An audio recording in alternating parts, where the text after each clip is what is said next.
You're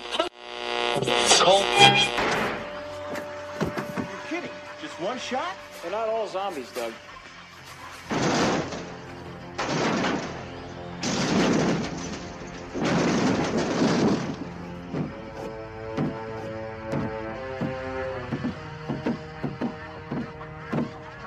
How do you fight this thing? Maybe we could drown it in A1 sauce. Well, sometimes that is better. The person you put up there ain't the person that comes back. It's a dance song to get down with. About 6 feet under. Get down. Ooh, I love this song.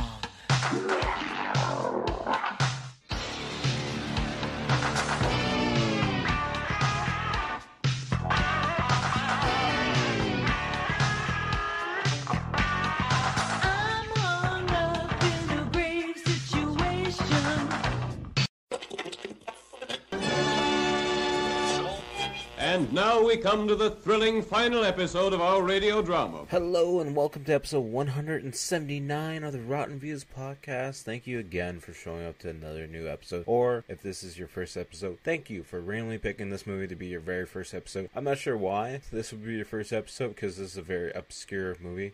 But thank you nonetheless if this is your first time listening to the podcast. I know at the intros, like, sometimes I question why people are listening, because if it's a first time movie, when I'm doing this intro, I actually haven't watched the movie yet. So I don't know if the movie's going to be good. I don't know if the movie's going to suck.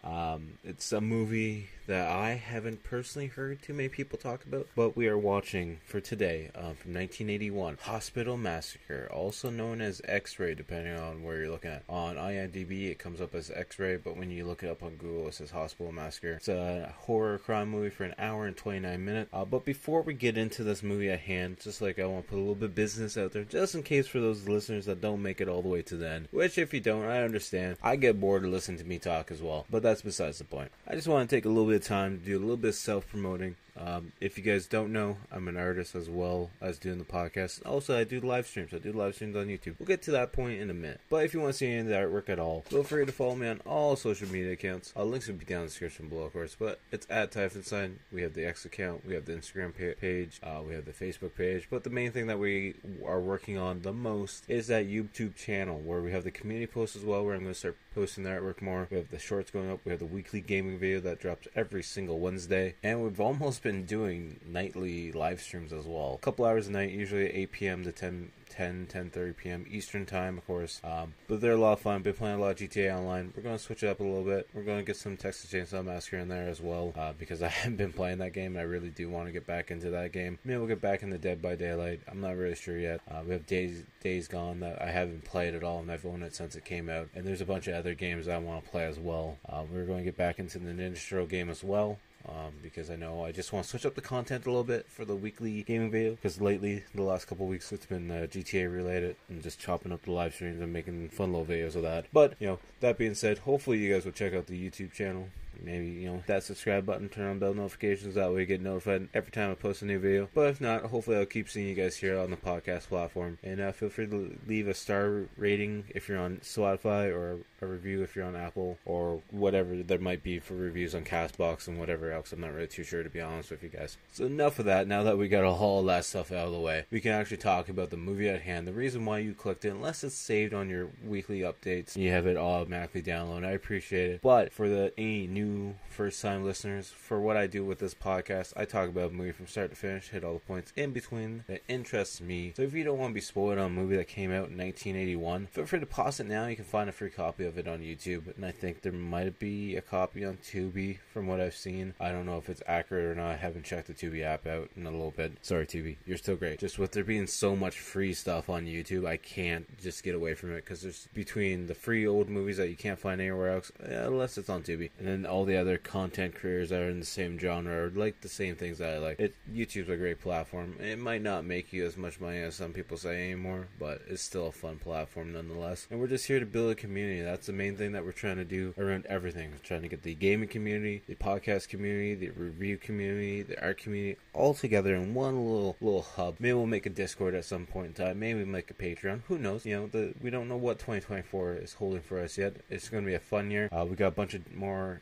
wrestling art coming out. I've actually have a few commissions I need to get caught up on for wrestling related pieces. We have more Danny DeVito pieces coming up. I'm hopefully going to get it so I can have 5 new Danny DeVito sketches each and every week. So it's my What If series. I'm going to start posting those in the community tab section here on YouTube a little bit more, so definitely go check those out. They're fun. They're just a little fun mashup. And I'm also going to be doing my What If cartoon mashup piece, where I go online, do a random generator, pick 2, just have 2 sections, any 2 cartoons, and mash them together. I have no idea what's going to be. I have no preferences. I just let the AI system pick 2 cartoons for me, and I mash them together, and maybe we'll auction some of those off. And like I said, once we hit 1,000 subs as well on YouTube, we're going to be giving away some free artwork. Definitely go hit that sub button, share the podcast, share the YouTube channel. It all helps out in the long run, so I appreciate it nonetheless. That being said, I'm pretty much just going off on a tangent right now. It's 8 o'clock in the morning when I'm doing this podcast because my daughter is not feeling well today, so it's a home day for me and her. So while she's in bed resting to get better for school tomorrow, I figured might as well take the time, do the podcast. So we're going to get into the movie right at hand right now. So like I said earlier, we're watching Hospital Massacre, or also known as X-Ray. It's from 1981. It's a horror crime movie for an hour and 29 minutes. It has a 4.9 out of 10 on IMDb, 2.7 out of 5 on Letterboxd, and 32% on Just Watch. Apparently 75% of Google users like this movie. Initial release date was April. It doesn't say the date. It actually says the year. It came out in 1982. Even though the movie was made in 81 apparently. We'll go with it. The synopsis on Google reads, Mad Harold searches a hospital to find the patient who refused to be his Valentine 19 years before. I mean, this is kind of convenient. I didn't know this was actually Valentine's related, seeing that we're in the month of February now. So this kind of works out. I totally had this planned out ahead of time. Definitely. 100%, of course. This movie is written and directed by someone named Bose Davidson. I'm hoping I pronounced his first name correct. He's best known for being the producer for 2010's Expendables. He was the writer for the 1978 Lemon Popsicle, which I've never heard of before. He was also the producer on the 2016 movie, I believe, Criminal, and he was also the producer for the 2006 movie The Contract. Apparently he's had 187 producing credits, and for a reason, this one didn't come up on his top rated ones. But he was also the executive producer for Rambo: Last Blood. The other writer credit for this film is Mark Bem.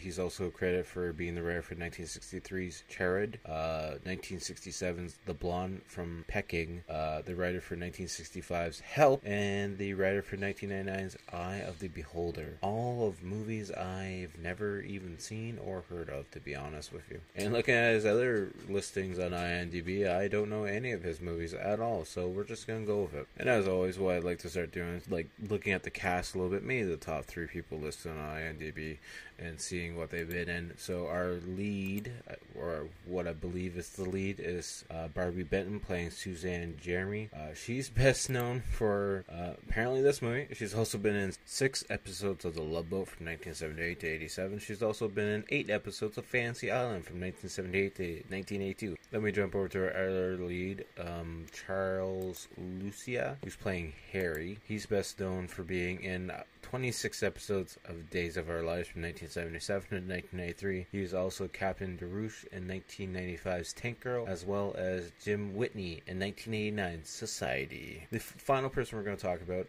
in this movie is John Van Ness, who's playing Jack.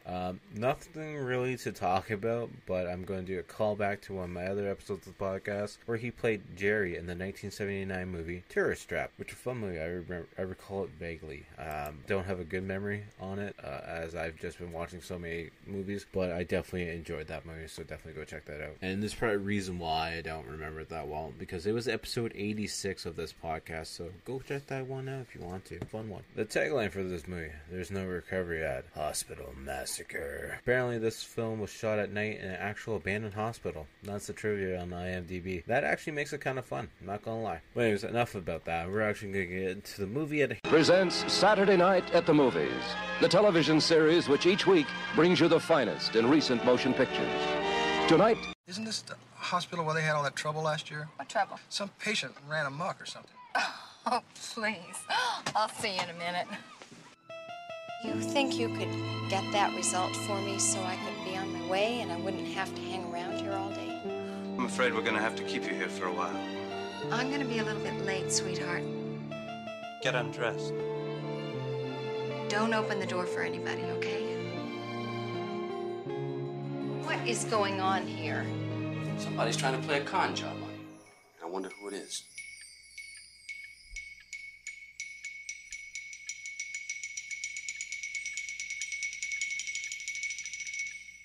I feel perfectly fine.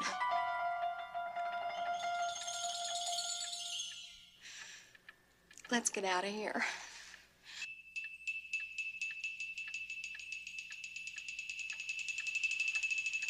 Going somewhere? I don't want a private room. I want out. Jumping Christ! You scared the shit out of me.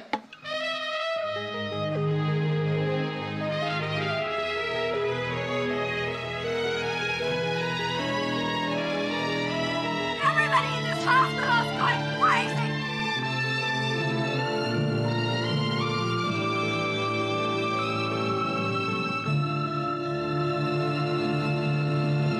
Where we first see it coming in, and we see that lovely image saying that it's a Canon film. And then as the intro credits are playing, we actually see a bunch of X-rays, and then we just see a skull pop up, an X-ray of a skull, and it says X-ray on it. So we're watching, you know, depending on, it's uploaded as Hospital Massacre, which is apparently the original title, but then they finally changed it to X-ray later on, so that might be why the release date says 1982 instead of 81 on Google. I'm not really too sure. I'll put both in the description anyways. It doesn't matter in the title. And then we see a shot of a like nice fall maybe day outside of the house, and it just says Suzanne's house, 1981, I believe it was. And then we go inside, and we see two kids playing with an electric train set, and we can definitely tell that this is a Valentine's Day themed movie because there's Valentine's Day hearts and decorations all over the house. And then we see this little boy standing outside the house, creeping in the window, just looking like a young little serial killer stalker. Then we see him slowly lurking around outside as he goes to the front door, where he's putting a red card envelope on the like bottom of the door, and he's using the door knocker, I guess is what they called it back in the day. And of course the little girl, the two kids inside, is like, I'll go see who's at the door. Of course she opens up the door, looks outside, doesn't see anything, then she turns around and says, oh look, a red envelope on the ground, I guess I might as well pick this up, maybe it's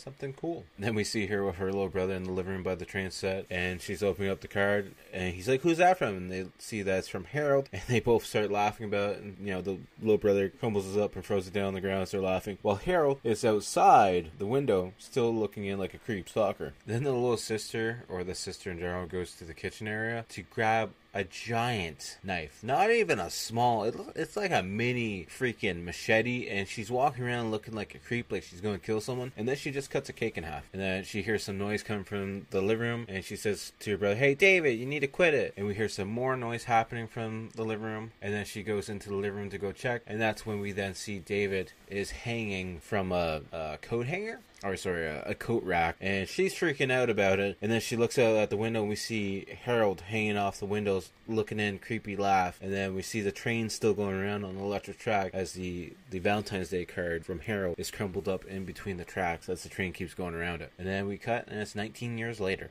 And then we see Susan walking around, and her kid runs over to her and says, mommy, and she's like, what are you doing here? Daddy had to drop me off early, he's got stuff to do.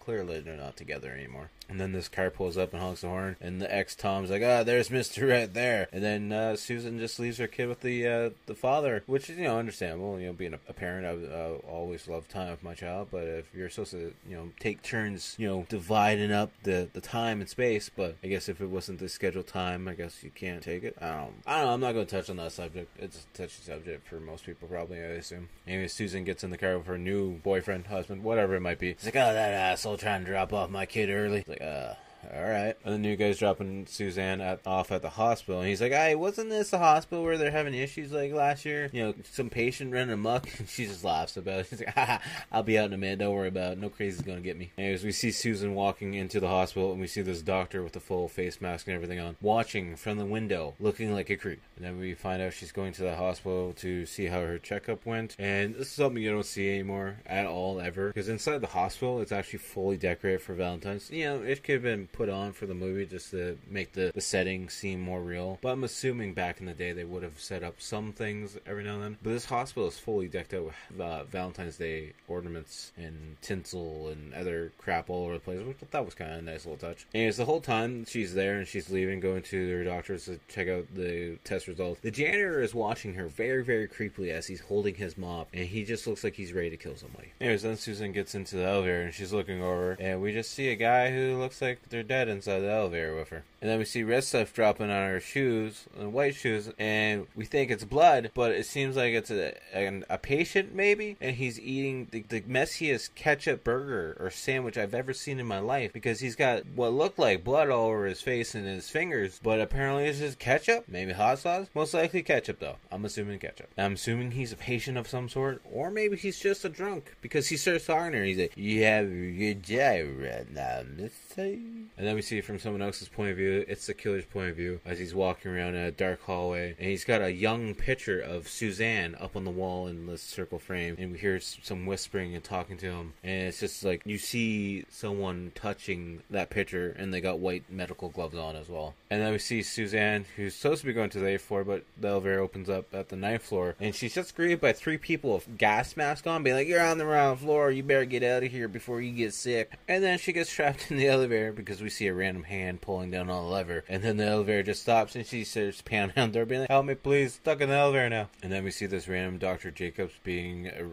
paged to the 9th floor, just trying to use the elevator, but the elevator's not coming at all, so she's like, "Fine, I'll take the goddamn staircase up." I forget what the people in the gas mask said was going on in the 9th floor, but she starts going up the staircase, and it's just full of like a smoke, or maybe some kind of smog or some kind of gas leak. I'm not sure what the hell's going on at this point in time, but we just see that Dr. Jacobs walking with a towel up against her face for the most part, be like, "I wonder what all this smog is about in here." Anyways, we see the doctor up top walking through this 9th floor, and some things are like spooking her out, and then she sees like what looks to be a body on a gurney underneath a sheet, and she's looking at it all confused, being like, "I wonder why that's there." And then she pulls the sheet back, and it's just a mannequin underneath it. Like, you work here, don't you? Wouldn't you know what's pretty much on almost every single floor? I'm assuming that's how kind of a hospital works. You have a little bit more knowledge about your surroundings, maybe I'm just stupid, I don't know. And then she hears like a locker door moving a bit, and then we see one single locker standing over in the other side of the wall. So then she goes over to go check it out, as the typical horror music with the high-pitched squealing starts playing a little bit, which is personally something I enjoy a lot. I love the 80s style horror music a lot. Anyway, she opens up the locker, and to her surprise, nothing interesting is found inside of it. But then when she goes to close that locker door, our killer, Harry, comes around the corner, like grabs her by the back of the face, and then pushes her up against the wall, and we just see him repeatedly stabbing her over and over again. And then we see a switch on the elevator popping open again, and the lights turn on the elevator, and we think the elevator is probably going to work now at this point in time. That way Susan can stop screaming her face off, asking for help. She gets out of the elevator finally, and then on the reception over the PA system, we hear a doctor being paged again, which I thought was nice, and they're paging Dr. Carpenter, of course, John Carpenter reference, I assume, at least. And then we cut and see from our killer's perspective as he's going to Dr. Jacobs' office, and he's stealing the Suzanne Jeremy medical sheets for himself, I guess, or he's scribbling on them. He's scribbling on the file folder at least, or maybe he grabbed a random file and just put Susan's name on it, because he's putting the name on it, and that's when Susan's outside that office knocking on the door, and she slowly starts to come in the office to talk to Dr. Jacobs, who is now dead, of course. And then we see the killer hiding off in what might be a closet area, I assume, inside that office. So then Suzanne leaves the office and sits out on the bench outside, and something else you don't see ever anymore, she just takes out a pack of smokes and starts smoking inside the hospital. And that's why there's so much smoke up on the 9th floor. Anyways, then we see, I believe it's the janitor. He's taking 2 mannequins up to the 9th floor to just, I guess that's where they're storing everything. That's why it's so goddamn smoky, because there's so much dust up there. Anyways, once he's dropping these 2 mannequins off, he sees a bunch of blood dripping on the floor. He sees the blood on the sheet, and he goes to pull a sheet back, and it's just a paint can that's tipped sideways and dripping down off the gurney bench, whatever it might be, table, medical table, I don't know. Anyways, then he picks up the paint can and goes to walk over to that one locker to put the paint can inside there, of course, of all places. And that's when we just see feet hanging from the top of the locker, and he looks all the way down the feet, and it's Dr. Jacobs, and she's dead inside the locker room. And then as he's leaving that room, he's met by what we assume is the killer, because he's like, Dr. Jacobs is dead, she's inside that locker. And the doctor just takes off down the hallway, and the janitor follows after him, and then they go into a room. The janitor's like, hey, where'd you go? I don't see you anywhere.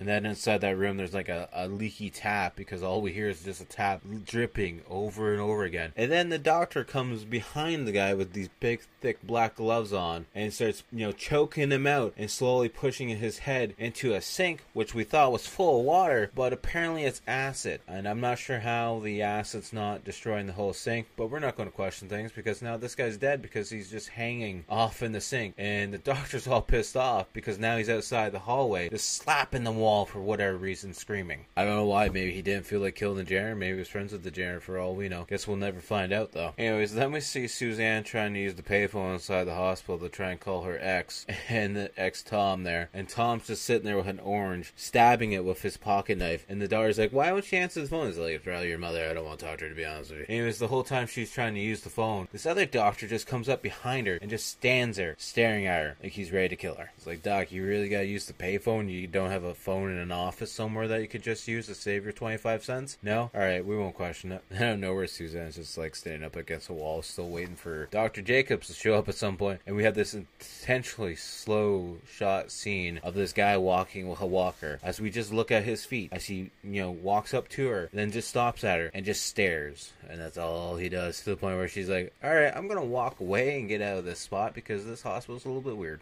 But is she gonna leave the hospital? No, she's still just gonna stay and wait for Dr. Jacobs to eventually show up to talk about her test result. I would have went home already and just, maybe they could have called me later when stuff was actually figured out. Called me crazy, I guess, though. And she walks down a little bit further and looks in a room, and apparently it's a room with a bunch of old people that are just on pretty much life support, and she's just staring at them as they all look like they're ready to die. Then their doctor shows up, he's like, can I help you? Why are you watching the old people as they're trying to, enjoy the last bit of their lives? And she walks into another office, and the doctor's like, can I help you? She's like, yeah, I'm looking for Dr. Jacobs. Do you know where she is? She's like, she's not in her office? No, I've been there. I've been waiting. It's like, huh, weird. Sorry, not too long ago, though, I guess. Then she's just like to the random doctor. So, can you go look at my test results and let me know what's going on so I can leave this place by now? Because I'm tired of waiting, to be honest with you. And the doctor's like, no, of course not. Not without Dr. Jacobs, agreement. And then they walk down to Dr. Jacobs' office and like, come in. And just, he conveniently goes through and finds her file, even though I'm not sure if she gave him her full name, but we'll go with it. Then we find out the doctor that she's with now is apparently just an intern. So they need to go find an MD so they can sign off on the sheets to look over the test results, apparently. And that intern takes them to see Dr. Saxon. And Dr. Saxon's like, can't Dr. Jacobs just see your test results? And they're like, well, we can't find her anywhere, to be honest with you. The intern then leaves, and Dr. Saxon sits down with Suzanne to go over her result. And he's looking at the x-rays. He's looking at them all confused and looking at Suzanne. And Suzanne's like, so, Dr. Saxon, is this going to take too long? Dr. Saxon's like, excuse me for a second. I need to leave this office with your files right now and take a look at something just quickly. See if I can talk to Dr. Jacobs or anyone else, to be honest with you, at this point. And then while she's waiting, she's like, I see a telephone. I'm just going to call my ex-husband, Tom. And she calls the house phone. Of course, there's no cell phones back then. And then the daughter picks up. She's like, hi, honey, can you give me your father? He's like, he went out. I don't know where he went. He's not here, though. He went out somewhere. And then she's like, okay, make sure you don't open the door for anyone, okay, honey? I love you. Bye. So more fuel to the fire for Suzanne to hate her ex-husband, of course. And then we see two female nurses open the door, and she's like, Miss Jeremy, Suzanne, would you please come with us? Dr. Saxon is waiting for you. It's like, okay. We find out the whole reason why Suzanne is having this checkup. Apparently she's been promoted and she needs a new checkup. That way she can get approved for, employment or the benefits and whatnot. And this is the whole reason why she's there, just for a basic checkup. And apparently the files are wrong because we saw the serial killer switch them out earlier. And then the two nurses leave, and Dr. Saxon's like, so I need you to take off all your clothes. And he points over to the little changing area. He's like, yeah, you need to go over there. Go take off your clothes, please. Are we watching a horror movie, or is this going to take a weird turn here now?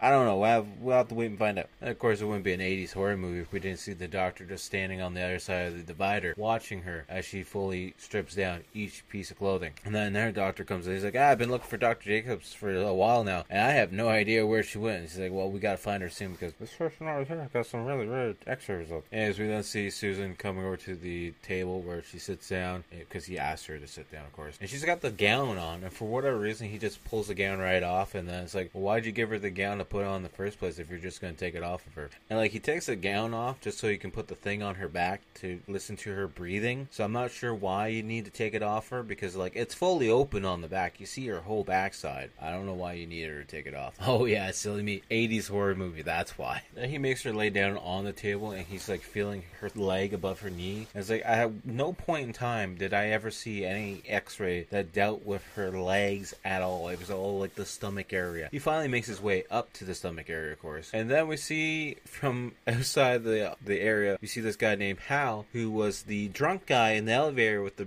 burger. And then a nurse comes up. He's like, Hal, what are you doing up here? You gotta go back to your ward. You're not supposed to be up here. So is Hal a drunk or a patient, or like, is he a drunk doctor? I have no idea who Hal is or what he is. And then the Dr. Saxon's doing his whole exam and everything. And then he puts like an elastic band around her arm and gets a giant syringe, and she's just staring at me like, what are you doing? And she's like, nothing to see here, just taking some of your blood. Don't worry about it. I've never known you could take blood while someone's laying down. I thought they always had to be like sitting up, to get the blood flow going. I don't know. I'm no doctor. What do I know? Because then we see a nurse taking Suzanne, who's in her like a gown at this point in time, to a room full of other ladies that don't look happy. One actually looks really pissed off. Another one's just got like this music instrument, and she's just banging her hand on it. And she's like, how long do I have to stay there here? And there's just like, just till the results are back in. Don't worry about it. It's like, I can't go home and you just call me later? I got stuff to do. And then we see our killer doctor upstairs on that ninth floor, just moving a whole medical cart full of body parts by the looks of it. Then we see the ex-husband Tom finally coming home, and at this point his daughter's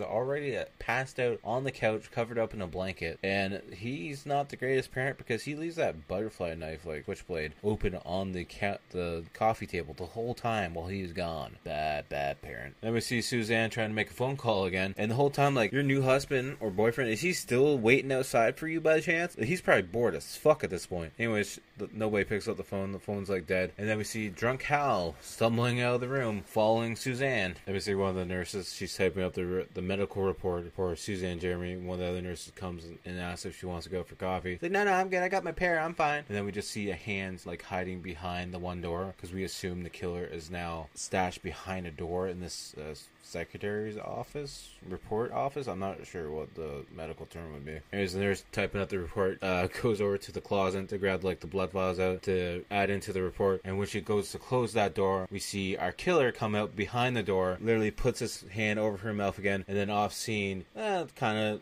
you see like one or two stabs in camera view, but he just starts wailing on her, and then he pushes her into looks to be like another closet, and then he puts another report inside the typewriter and disappears. Then we see that intern coming in, and he's just taken the report off of the typewriter and just walks away with it, assuming that it's the right one. I guess maybe because the killer put the name on it. And he takes it back to Dr. Saxon's office, where another doctor's waiting, and they look over the report together, and they're like, nothing makes sense at all. And then the Dr. Saxon's like, this is pretty much a death warrant. And one of the other doctors like, these symptoms don't make sense, because these symptoms are pretty much the cowboy guy that's in the other ward, and I'm assuming maybe the medical sheets are messed up. And then the nurse that went to go talk to the typewriter lady to see if she wanted to come out for coffee, she goes to check, sees that the room's empty, opens up the closet door, the body falls out. Then she's running down the hallway, and she runs into our killer, being like, hey, such and such is dead. And he kills her, puts her on a wheelchair, and just literally throws her into a room and walks away. Then Dr. Saxon shows up with two nurses,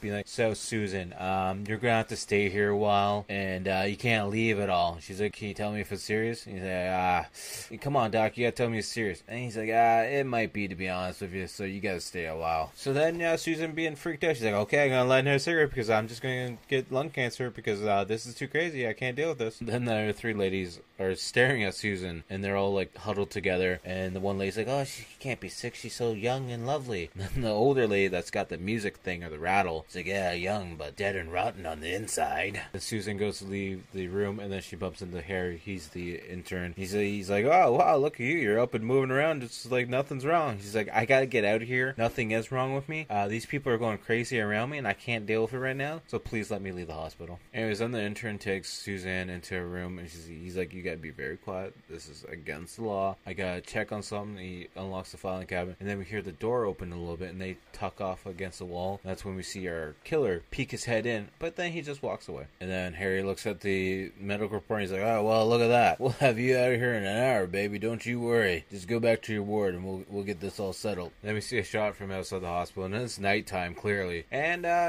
Suzanne's new boyfriend is still there because he's passed out in the car, and he wakes up because he hears car horns, and he's looking at his watch like, huh, I wonder what's taking her so goddamn long. And then the boyfriend walks in, goes to the front reception office. He's like, I'm looking for Suzanne Jeremy. And the receptionist is like, so is she a patient? He's like, no, she just came in hours ago looking for test results. And I haven't seen her, and I fell asleep. And yeah. So then he bumps into another doctor. He's like, I'm here to see Suzanne Jeremy.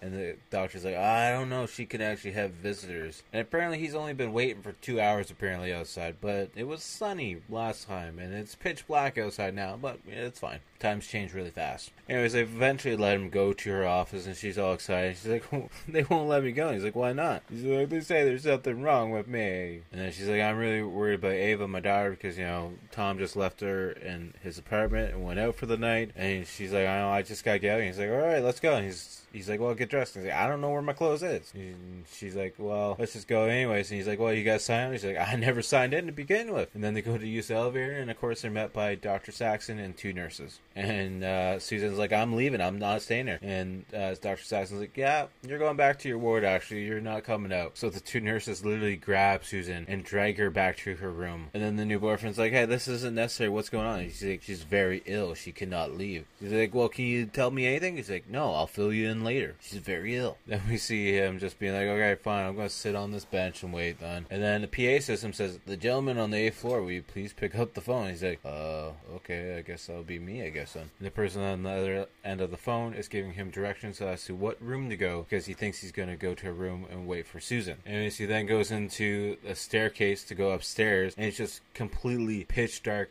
No lights on at all. Starts walking up the stairs. And of course he's met by the drunk Hal, who scares the living shit out of him. Then we see the new boyfriend coming out of the stairway. And of course he's on the 9th floor, where it's all smoky from Suzanne's cigarette smoke from all the smoking she's been doing. Then as he's walking down this hallway, he's met by the 3 old ladies that are in Susan's room. And apparently they're looking around for Dr. Jacobs for whatever reason. This 9th floor is completely full of smoke all over the place. And he just keeps walking down the hallway like it's not a big deal. Then we see him get to the room that he's apparently supposed to get to wait for Suzanne, which is ironic. It's called room 911 or 911. Knocks on the door, nobody answers. So then he opens the door and he hears a whispering sound saying, no, leave the goddamn room. And then we see a light flick on, and the killer is on a wheelchair behind one of those changing dividers, and we hear the whispery voice being like, are you sleeping together? Is she your mistress? And he's like, excuse me? He keeps walking closer and closer. And he's like, what is this, some sick joke? And he gets across the curtain, and in the wheelchair is the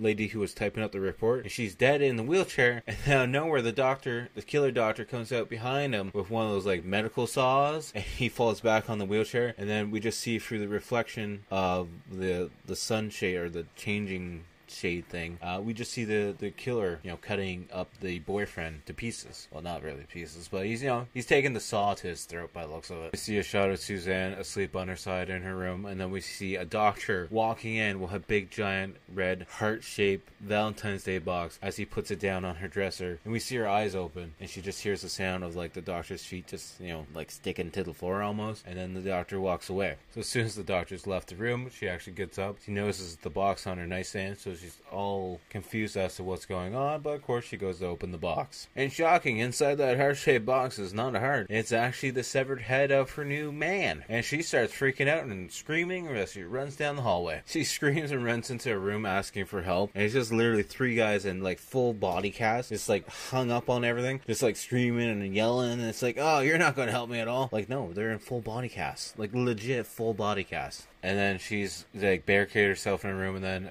I believe it's really dark. It looks like Dr. Saxon and one of the nurse breaks in the room, and she starts freaking out, being like, Jack's dead, and Saxon's like, no, he's left. He's like, no, his head is in a box in my room. So then they drag her back to her room. We still see the red heart-shaped box on the nightstand. And of course, once the Dr. Saxon picks up the box, we notice the box is tied again. And she's like, go ahead, open it. Open it, I dare ya. And then he opens up the box, and inside it is a cake that says, be mine. And Saxon's like, so, you have an admirer, we see. And then Saxon's like, so did everyone else in your room see? And we look around, and the other ladies are back in their bed, which they weren't there originally to begin with. And he's like, oh, so they weren't in the bed?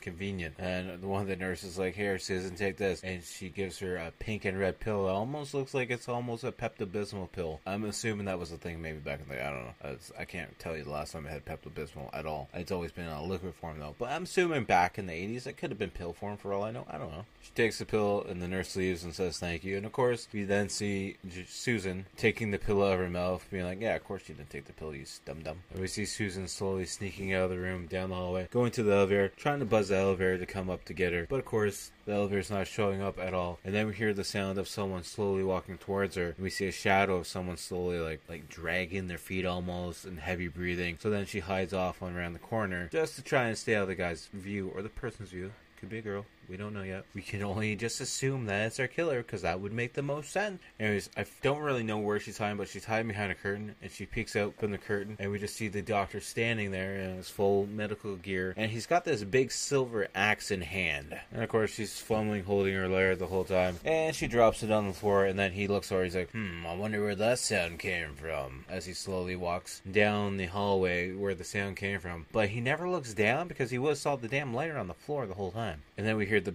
ding of the elevator door opening. So then he starts walking back the direction he just came from. So then Susan's like, you know what, I'm not going to take the elevator because I just saw him go in the elevator. So I'm going to start taking the staircase all the way down. And then she gets down a couple flights of stairs, and then nowhere, Hal just grabs her from the back of the neck, and she freaks out and screams. He's like, what are you doing down here? He's like, I'm trying to escape, actually, so can you let go of me, please? So then Susan somehow makes it downstairs to where all the medical records are being held, and she sneaks in there, and we just see Dr. Saxon, going through the medical records because he's trying to figure out what's going on here as well, because he's just a little bit confused by the whole situation as well. And instead of turning the light on, Saxon's been using a flashlight to look at these records the whole time. So you turn the damn light on. Anyways, he's panning his flashlight around, and then he pans it, and he sees the killer just standing there with an axe in hand. So then he turns around to walk away, like he's like, oh, I didn't see that at all. And then he gets the axe right in the back of the head, and we just see him drop to the floor. And Susan runs out of there screaming, and then she runs back to her room by the looks of it, and a bunch of nurses grab her and put her on one of the gurneys and get ready to pretty much strap her down for the night. They're strapping her down with the full belt system and everything. She's screaming at them, being like, I just saw a murder.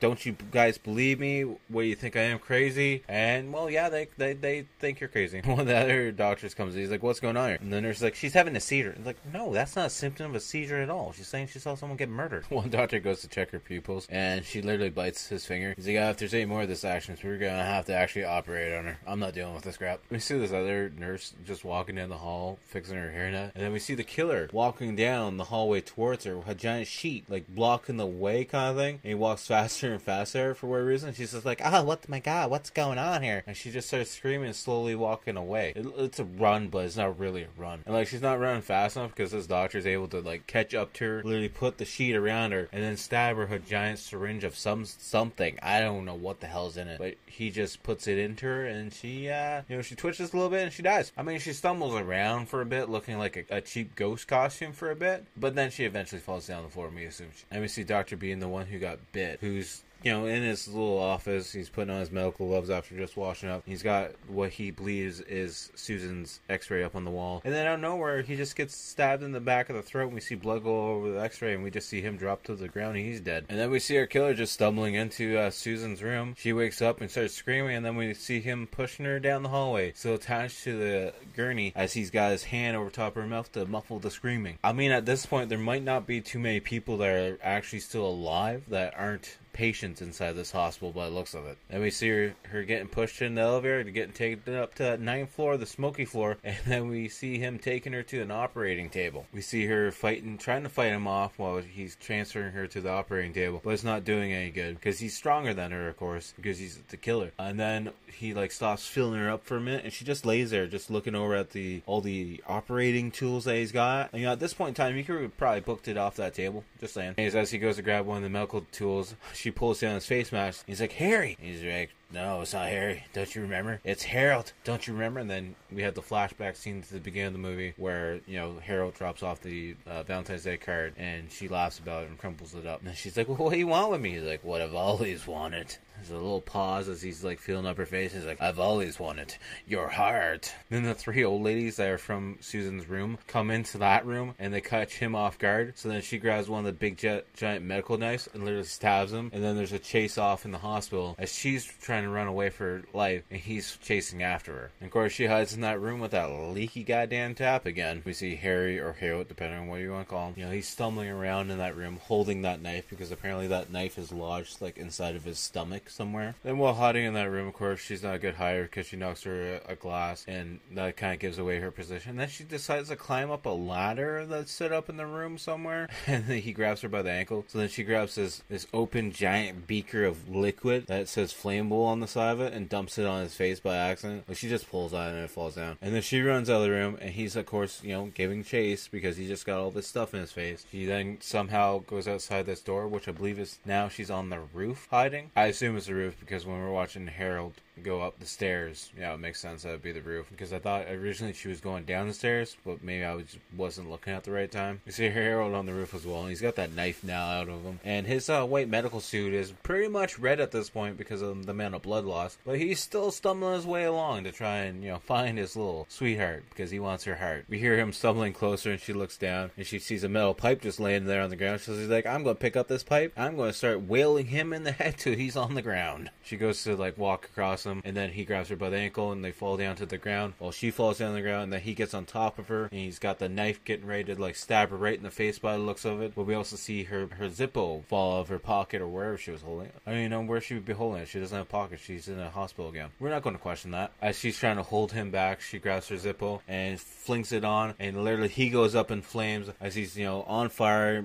screaming for, well, he's not actually even screaming for help. He's just screaming, making mumbling sounds, and he's slowly starting to chase after her as she runs up against the balcony area of the roof, and she just stumbles out of the way, and he falls right off the roof, falling straight down to the ground on fire. And it's this, you can definitely tell it's a dummy falling off the roof because it just looks like a rag doll essentially. It's kind of funny. And now it's the next day and she's coming out of the hospital and we see the hospital's full of people and she's in her attire that she went into the hospital with, and then we see Tom and the kid picking her up, and the kid runs over and gives her a big hug, and then that's outro credits, and that's the end of the movie. That's it. That's all she wrote, folks. I mean, it's a very abrupt ending. We didn't really need to see her meeting up with her daughter and her ex-husband. We could just end it with the ragdoll falling off, but I understand why they did it. It's fine, I guess. On the rotten scale, though, this movie wasn't too bad. The Valentine aspect, the concept is actually really well done. And the fact that the intern the whole time was just the killer, I kind of figured it was, but I wasn't 100% sure. At one point in time, I thought maybe it was Dr. Saxon, but once we saw him get an axe in the back of the head, of course it wasn't him. So on the rotten scale out of 10, I'm going to give this one a 4.5 out of 10. I didn't love it, didn't hate it, just kind of middle of the road. Some of the kills, some of the way it was shot, it's alright. It's a canon film, so I enjoyed it nonetheless, so hopefully you guys will check it out. Like I said, it's free on YouTube. It says it's a 4K quality, but it doesn't really look 4K, but still a good movie nonetheless, so definitely go check it out. And it's a Valentine's Day movie, it's February, so go watch it for all you lovey-dovey people who want to watch Valentine's Day movie. So, we're at that point where we pick next week's movie. It's going to be another first time for us, at least I don't remember this one at all. I know you guys are probably tired of hearing that because I seem to be saying that a lot, but that's why I got the podcast. I want to do movies I've never seen before. This movie is from 1983. It's a Steve Martin movie, The Man with Two Brains. I've watched the trailer. It looks interesting. Hopefully it'll be a good movie. I think it should be. It's Steve Martin. It's from the 80s. I love 80s movies. I love 90s movies. 70s movies. Not too bad.